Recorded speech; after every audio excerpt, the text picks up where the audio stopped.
Hello students, welcome back.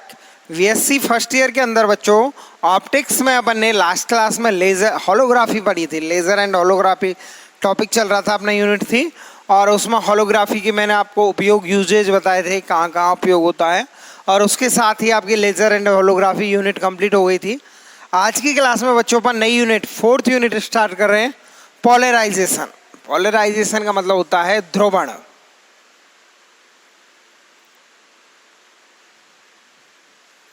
Polarisation का मतलब होता है ध्रुवण। सबसे पहली बात करें ध्रुवण का मतलब क्या है, पोलराइजेशन होता क्या है, तो पहली बात तो ये प्रकाश का गुण है। ध्रुवण क्या है? प्रकाश की अवस्था या प्रकाश का गुण है।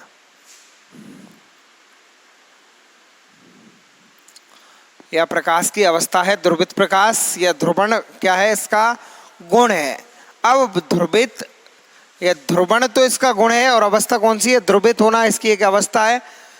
तो ध्रुवित प्रकाश क्या होता है? ध्रुवित प्रकाश या ध्रुवण से पहले मैं आपको बताना चाहूँगा कि ध्रुवित से पहले अध्रुवित प्रकाश क्या होता है। जो साधारण प्रकाश होता है, अनपोलराइज्ड लाइट, अध्रुवित प्रकाश। अध्रुवित प्रकाश, और फिर अपन जानेंगे पोलराइज्ड लाइट मतलब ध्रुवित प्रकाश क्या होता है। देखिए, किसी सामान्य स्रोत से उत्सर्जित प्रकाश की बात करें अपन, तो सामान्य स्रोत से उत्सर्जित प्रकाश कैसे जाता है बच्चों? ये प्रकाश संचरण की दिशा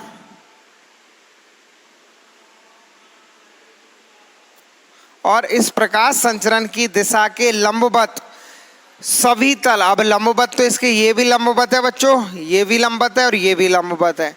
देखना, ये प्रकाश संचरण की दिशा है, या मान लो ऐसे ऐसे प्रकाश संचरण की दिशा ये है, इस दिशा में प्रकाश जा रहा है, तो इसके लंबवत तल ये हुआ, ये भी लंबवत हुआ, ये भी लंबवत हुआ, ये भी लंबवत हुआ या नहीं? तो प्रकाश संचरण के लंबवत तल या प्रकाश संचरण की दिशा के लंबवत सभी तलों में या सभी दिशाओं में प्रकाश क्या होता है? कंपन करता है। यानी जब प्रकाश तरंग में कंपन क्या हो, उसकी प्रचलन की दिशा के लंबवत सभी संभावित दिशाओं में हो। प्रकाश संचरण की दिशा में प्रकाश तरंग के कंपन उसकी संचरण की दिशा के लंबवत सभी संभावित दिशाओं में हो। तो इस प्रकार का प्रकाश क्या कहलाता है बच्चों? अध्रुवित प्रकाश कहलाता है। जैसे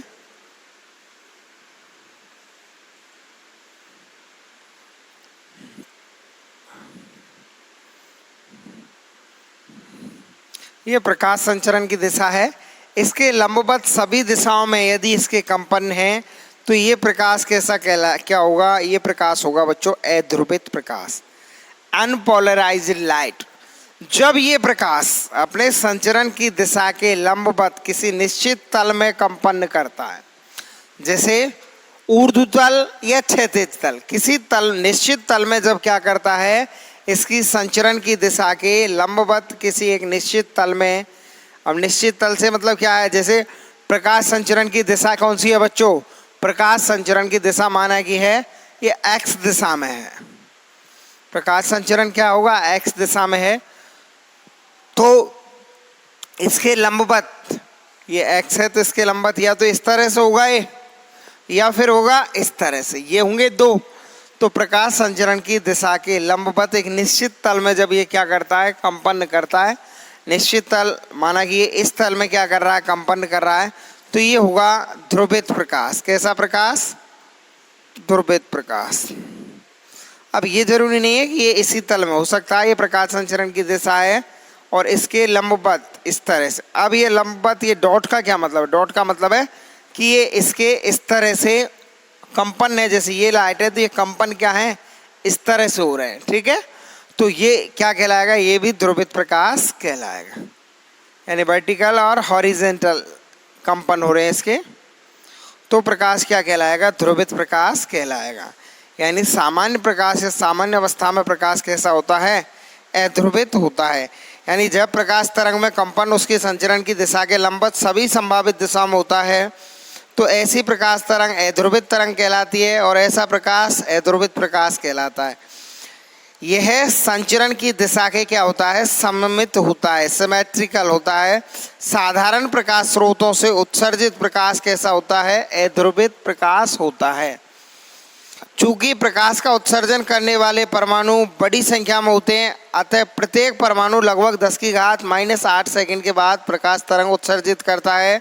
अतः प्रति सेकंड असंख्य तरंगें उत्पन्न होती है। भाई जब 10⁻⁸ सेकंड में एक तरंग उत्सर्जित हो रही है, 10⁻⁸ सेकंड में, तो एक सेकंड में कितनी असंख्य तरंगें उत्सर्जित हो जाएंगी। यानी एक सेकंड में बहुत सारी तरंगें प्रत्येक परमाणु से क्या होंगी, उत्सर्जित होंगी। अतः प्रति सेकंड असंख्य तरंगें उत्सर्जित होंगी। प्रत्येक परमाणु से उत्सर्जित प्रकाश का ध्रुवण भी भिन्न होगा, अर्थात प्रत्येक 10⁻⁸ सेकंड के बाद ध्रुवण क्या होगा, परिवर्तित होगा। किसमें, साधारण प्रकाश में।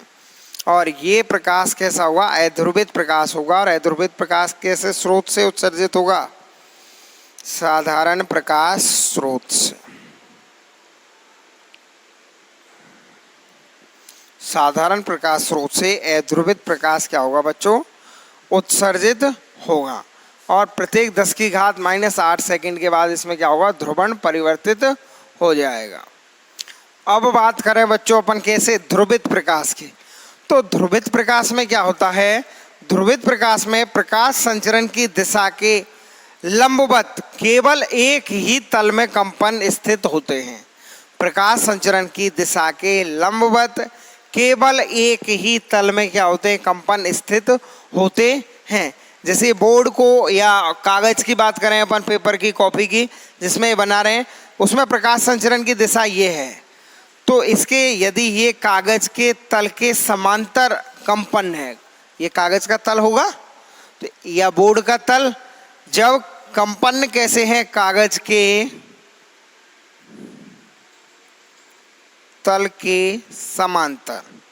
अब देखिए ये कागज के तल के समांतर हैं और इस संचरण की दिशा के तो क्या होंगे, लंबवत ही होंगे, लेकिन एक निश्चित तल में होंगे। इस स्थिति में क्या होगा, ये जब समांतर है कागज के तल के, एक ये कागज या क्या लिया अपन ने, बोर्ड, इसके तल के लंबवत, ये बोर्ड के लंबवत है नहीं इस तरह से, तो ये ध्रुवित प्रकाश ही होगा। ये है कागज के तल के लंबवत कंपन।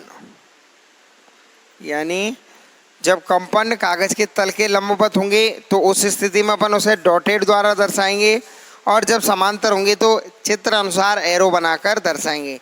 यानी जब प्रकाश तरंग में कंपन उसके संचरण की दिशा के केवल एक ही दिशा में लंबवत एक ही तल में स्थित होते हैं, तो ऐसी प्रकाश तरंग को ध्रुवित प्रकाश तरंग कहते हैं। अर्थात ऐसा प्रकाश कैसा क्या कहलाएगा, ध्रुवित प्रकाश कहलाता है। चूंकि इसमें कंपन कैसे होते हैं, एकल दिशीय होते हैं। ध्रुवित प्रकाश में कंपन कैसे होते हैं, अध्रुवित में तो कैसे होते हैं, सभी दिशाओं में कंपन होते हैं, और इसमें कैसे होते हैं, एक ही दिशा में होते हैं। अतः ध्रुवित प्रकाश में कंपन कैसे होते हैं, एकल दिशीय होते हैं। कंपन एकल दिशीय होते हैं।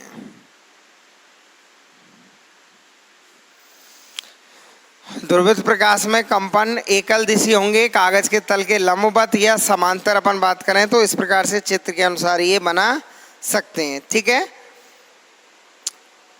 जिस तल में प्रकाश के संचरण की दिशा और कंपन की दिशा होती है उस तल को कंपन तल कहते हैं। अब बात आती है कंपन तल क्या होता है, जिस तल में प्रकाश के संचरण की दिशा और कंपन की दिशा होती है उस तल को क्या कहते हैं बच्चों, कंपन तल कहते हैं।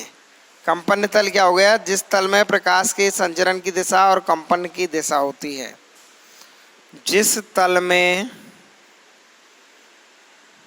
प्रकाश के संचरण की दिशा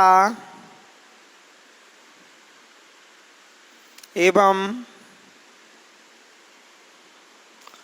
कंपन की दिशा होती है उस तल को क्या कहते हैं, होती है उसे कंपन तल कहते हैं। अब आप बात करोगे, देखिए जिस तल में प्रकाश के संचरण की दिशा, जैसे ये तल है अपना, प्रकाश के संचरण की दिशा ये वाली है, और इसके लंबवत कंपन माना कि इस तरह से जिस तल में संचरण की दिशा और कंपन की दिशा होती है, तो ये वाला तल बन गया कंप्लीट। ये तल क्या कहलाएगा? इसका कंपन तल। समझना, जैसे ये संचरण की दिशा और ये अंगूठा इस दिशा में कंपन हो रहे हैं, तो ये कंप्लीट तल क्या कहलाएगा? कंपन तल कहलाएगा। यानी प्रकाश संचरण की दिशा जिस तल में होती है और कंपन की दिशा जिस तल में होती है, उस तल को क्या कहते हैं बच्चों? उसे कंपन तल कहते हैं। और कंपन तल के जो लंबवत तल होता है, कंपन तल के लंबवत तल को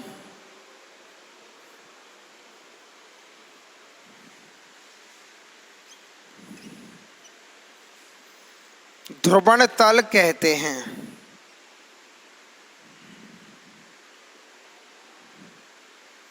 कंपन तल के लंबवत तल क्या कहलाता है बच्चों? ध्रुवण तल कहलाता है।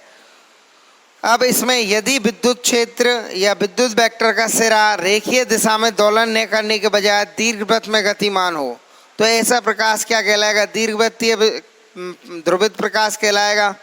ठीक है, वृत्ताकार में हो तो वृत्तीय ध्रुवित कहलाएगा, और रेखीय हो तो उस स्थिति में क्या होगा? रेखीय ध्रुवित प्रकाश कहलाएगा।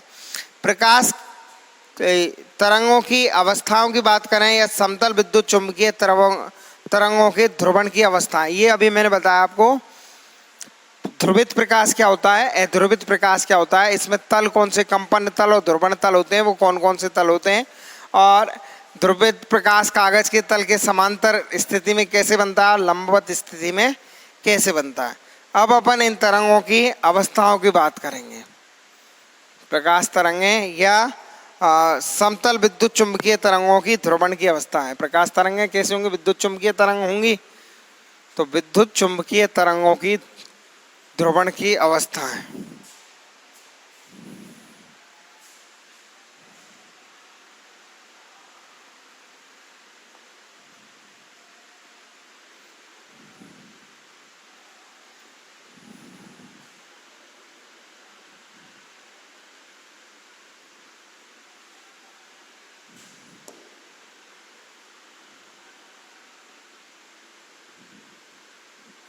विद्युत चुंबकीय तरंगों की ध्रुवण की अवस्थाएं। ठीक है, यानी state of polarization electromagnetic waves, electromagnetics state of polarization of electromagnetic waves, या विद्युत चुंबकीय तरंगों की ध्रुवण की अवस्था, या समतल विद्युत चुंबकीय तरंगों की, समतल भी कह सकते हैं, समतल विद्युत चुंबकीय तरंगों की ध्रुवण की अवस्था है। ठीक है, इसमें क्या बच्चों, हम जानते हैं कि प्रकाश तरंगें कैसी होती हैं? एक विद्युत चुंबकीय तरंगें होती हैं। प्रकाश तरंगें एक विद्युत चुंबकीय तरंगें होती हैं, और इसमें विद्युत क्षेत्र E व चुंबकीय क्षेत्र B तरंग संचरण की दिशा के लंबवत तल में कंपन करते हैं। पहली बात, प्रकाश तरंगें कैसी होती हैं? विद्युत चुंबकीय तरंगें होती हैं।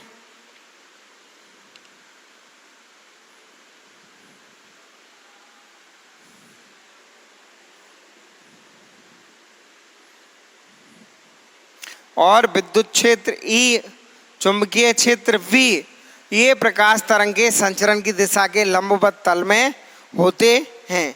पहली बात मैंने बताया कैसी होती हैं? विद्युत चुंबकीय तरंगें होती हैं प्रकाश तरंगें।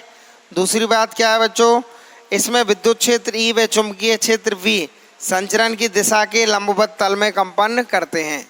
विद्युत क्षेत्र वेक्टर E व चुंबकीय क्षेत्र वेक्टर B तरंग संचरण की दिशा के लंबवत तल में कंपन करते हैं। यानी प्रकाश संचरण की दिशा को मैं क्या मानूं? के तल में मानूं, के डायरेक्शन मानूं। यदि विद्युत चुंबकीय तरंगें आई तल में या आई कैप के अंदिश कर रही हैं और चुंबकीय तरंगें इसके लंबवत होंगी, यानी जे तल के अनुदिश क्या कर रही हैं, कंपन कर रही हैं। प्रकाश संचरण जब के का मतलब जेड तल में है तो विद्युत चुंबकीय तरंगें इसके लंबवत होंगी, यानी एक्स तल में, और विद्युत तरंगें एक्स तल में और चुंबकीय तरंगें वाई तल में। तो ये तीनों कैसे होंगे, एक दूसरे के क्या होंगे, लंबवत होंगे। प्रकाश संचरण की दिशा और चुंबकीय क्षेत्र व विद्युत क्षेत्र ये कैसे होते हैं, लंबवत होते हैं, यानी वेक्टर ई व वेक्टर बी तरंग संचरण की दिशा के लंबवत तल में कंपन करते हैं। अब देखिए बच्चों, वेक्टर ई व वेक्टर बी तरंग संचरण की दिशा के लंबवत तल में कंपन करते हैं। वेक्टर ई और वेक्टर बी ये भी एक दूसरे के लंबवत है, और तरंग संचरण की दिशा के लंबवत तो ये है ही है, लेकिन ये भी समांतर नहीं है। जैसे ये संचरण की दिशा है तो ये इसके लंबवत क्या होगा, ये विद्युत क्षेत्र ई होगा और इसके विद्युत क्षेत्र के लंबवत चुंबकीय क्षेत्र ही होगा। ठीक है। अब जिस तल में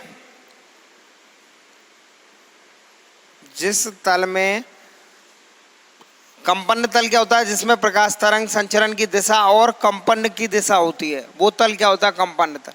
तो प्रकाश संचरण की दिशा और वेक्टर ई यानी चुंबकीय क्षेत्र की दिशा जिस तल में होती है वो तल क्या कहलाता है, वो तल कहलाता है कंपन तल। जिस तल में प्रकाश संचरण की दिशा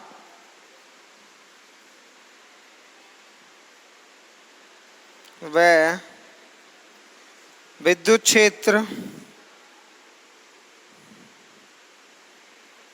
क्षेत्र के कंपन स्थित होते हैं वो तल क्या कहलाता है, कंपन तल कहलाता है। मैंने क्या बताया, कंपन तल के लंबवत कौन सा तल होता है, ध्रुवण तल। तो इस विद्युत क्षेत्र के लंबवत तल में प्रकाश संचरण की दिशा ये है, और माना कि ये कैसा है बच्चों, ये क्या है, ये है विद्युत क्षेत्र, प्रकाश संचरण की दिशा के लंबवत है। तो ये वाला तल क्या हुआ आपका, ये हुआ कंपन तल। और इस कंपन तल के लंबवत तल जो होगा इस तरह का, वो क्या होगा, ध्रुवण तल।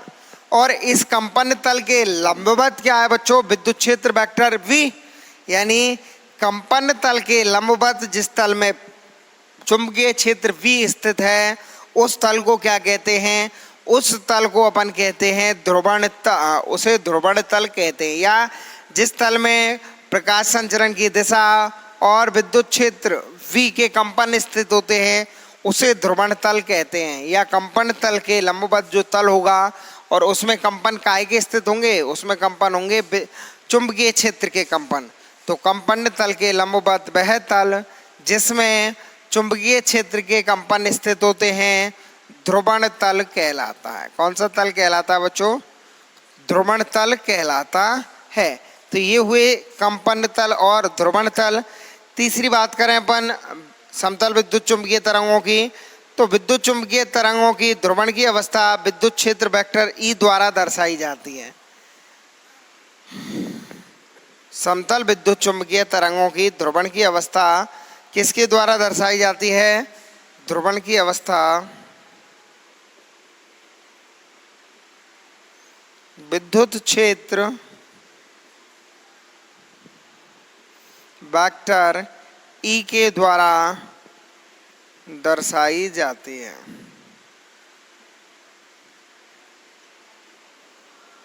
ध्रुवण की अवस्था समतल विद्युत चुंबकीय तरंगों में ध्रुवण की अवस्था विद्युत क्षेत्र वेक्टर ई के द्वारा दर्शाई जाती है। एक्स दिशा में संचरित विद्युत चुंबकीय तरंग का समीकरण वेक्टर ई बराबर क्या होता है, एक्स दिशा में संचरित विद्युत चुंबकीय तरंग का समीकरण वेक्टर ई बराबर होता है E0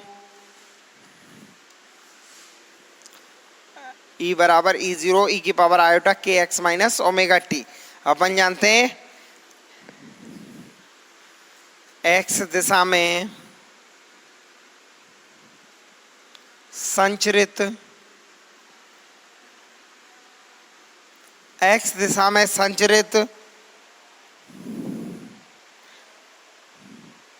तरंग का या विद्युत चुंबकीय तरंग का समीकरण क्या होता है बच्चों, विद्युत चुंबकीय तरंग का समीकरण वेक्टर ई बराबर वेक्टर ई ज़ीरो ई की पावर आयोटा के एक्स माइनस ओमेगा टी, यही होता है ई ज़ीरो ई की पावर आयोटा के एक्स माइनस ओमेगा टी। ये क्या होता है? एक्स दिशा में संचरित विद्युत चुंबकीय तरंग का समीकरण। वेक्टर ई बराबर वेक्टर ई ज़ीरो ई की पावर आयोटा माइनस के एक्स अपॉन ओमेगा टी। यहाँ अपन जानते हैं बच्चों ई ज़ीरो क्या है? यहाँ ई ज़ीरो होता है विद्युत क्षेत्र सदिश का आयाम, विद्युत क्षेत्र सदिश का आयाम।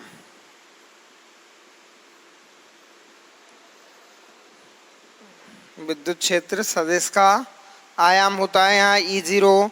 और इसके अलावा बच्चों विद्युत चुंबकीय तरंग के अनुप्रस्थ प्रकृति के अनुसार ई ज़ीरो में वाई अक्ष और जेड अक्ष के घटक इसमें क्या होते हैं? इसमें अनुप्रस्थ प्रकृति के अनुसार ई ज़ीरो में वाई अक्ष व जेड अक्ष के अनुदिश घटक होते हैं और वाई अक्ष और जेड अक्ष के अनुदिश घटक होंगे। यानी इस विद्युत क्षेत्र के आयाम को वाई अक्ष और जेड अक्ष के अनुदिश क्या किया जा सकता है? बांटा जा सकता है। और ये होता है बच्चों वेक्टर ई ज़ीरो बराबर वाई अक्ष के अनुदिश जे कैप ई जे, वाई के अनुदिश जे कैप होगा प्लस जेड के अनुदिश के कैप ई के। तो ई ज़ीरो के वाई अक्ष और जेड अक्ष के अनुदिश घटक होते हैं और वेक्टर ई ज़ीरो बराबर क्या होगा? जे ई जे प्लस के ई के बराबर होगा। ठीक है, ये इसके क्या हो गए? इस विद्युत क्षेत्र सदिश के आयाम के घटक हो गए। चूंकि ई ज़ीरो सम्मिश्र है अतः इसके घटक ई जे व ई के भी क्या होते हैं? सम्मिश्र होते हैं। और ई जे का मान और ई जे व ई के भी कैसे होते हैं बच्चों? इसके जो घटक हैं किसके? ई ओ के। चूंकि ई ओ सम्मिश्र है तो इसके घटक ई जे व ई के भी सम्मिश्र होते हैं। और ई जे का मान होता है ई जे ओ ई की पावर आयोटा एल्फा जे, ई जे ओ ई की पावर आयोटा एल्फा जे। और बच्चों ई के का मान होता है ई के ओ ई की पावर आयोटा एल्फा के, ई की पावर आयोटा एल्फा के। ई के का मान होता है ई के ओ ई की पावर आयोटा एल्फा के। यहाँ ई जे ओ व ई के ओ क्या है? ई ओ के घटक हैं और ई जे व ई के क्या है बच्चों? ये वास्तविक मान है। ई ओ के घटकों के ई जे व ई के वास्तविक मान है कौन से? ई जे ओ और ई के ओ। और एल्फा जे और एल्फा के क्या है बच्चों? ये इनकी कलाएं हैं। एल्फा जे और एल्फा के क्या है यहाँ पर? कला, फेज। और ई जे ओ और ई के ओ क्या है? जो विद्युत क्षेत्र सदिश ई ओ है इसके आयाम के घटक ई जे व ई के वास्तविक मान है ई जे ओ और ई के ओ। ठीक है, और एल्फा जे और एल्फा के क्या है? इनकी कलाएं हैं। अर्थात किसी विद्युत चुंबकीय तरंग जो कि एक्स दिशा में संचरित होती है उसे किस तरह लिख सकते हैं बच्चों? उसका समीकरण अपन इनके अनुसार रखें तो देखो ई जे ओ की जगह क्या लिखेंगे? जे ई जे प्लस के ई के। ई ओ की जगह इसमें रखेंगे जे ई जे प्लस के ई के। ठीक है, ये मान यहाँ पर रख सकते हैं अपन जे ई जे और ई जे का मान ई जे ओ लिख दूंगा ई की पावर आयोटा एल्फा जे प्लस के ई के ओ। देखो यहाँ से मैंने ई जे और ई के का मान रखा इसमें उठा के, तो क्या होगा? वेक्टर ई ओ बराबर जे ई जे की जगह ई जे ओ ई की पावर आयोटा एल्फा जे प्लस के कैप जे कैप प्लस के कैप ई के का मान क्या है? ई के ओ ई की पावर आयोटा एल्फा के। यही है। अब ये मान उठा के मैं समीकरण एक में रख दूं तो एक्स दिशा में संचरित तरंग का समीकरण क्या होगा? वेक्टर ई बराबर वेक्टर ई ओ, और ई ओ या ई जीरो का मान क्या है? जे कैफ ई जे ओ ई की पावर आयोटा अल्फा जे प्लस के ई के ओ ई की पावर आयोटा अल्फा के, ये किसके मान रखें, ई ओ के, वेक्टर ई ओ के इंटू ई की पावर आयोटा के एक्स माइनस ओमेगा टी।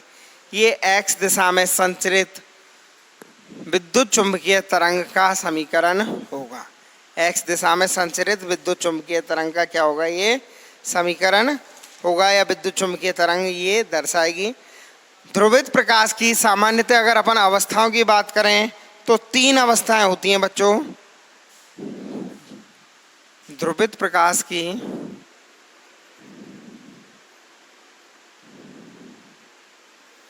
तीन अवस्थाएं होती हैं।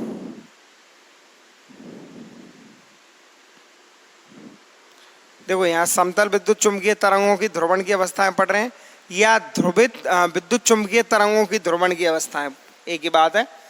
विद्युत चुंबकीय तरंगों की ध्रुवण की अवस्थाएं या समतल विद्युत चुंबकीय तरंगों की ध्रुवण की अवस्थाएं, ज़्यादा सही मेरे हिसाब से विद्युत चुंबकीय तरंगों की ध्रुवण की अवस्थाएं कहना होगा, क्योंकि ध्रुवित प्रकाश या विद्युत चुंबकीय तरंगों की ध्रुवण की अवस्था कितनी होती है, 3 होती हैं। एक होती है समतल ध्रुवित प्रकाश, समतल ध्रुवित प्रकाश। दूसरा है बच्चों वृत्तीय ध्रुवित प्रकाश और तीसरा है बच्चों दीर्घवृत्तीय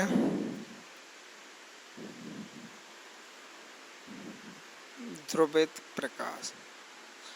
देखो अवस्थाएं अपन पढ़ेंगे, अभी तक शुरू में मैंने बताया विद्युत चुंबकीय तरंगें अवस्थाएं कौन कौन सी हैं, 3 होती हैं, समतल ध्रुवित, वृत्तीय ध्रुवित और दीर्घवृत्तीय ध्रुवित प्रकाश। इन तीनों अवस्थाओं को अपन अगली क्लास में डिस्कस करेंगे। आज की क्लास के लिए इतना ही, धन्यवाद।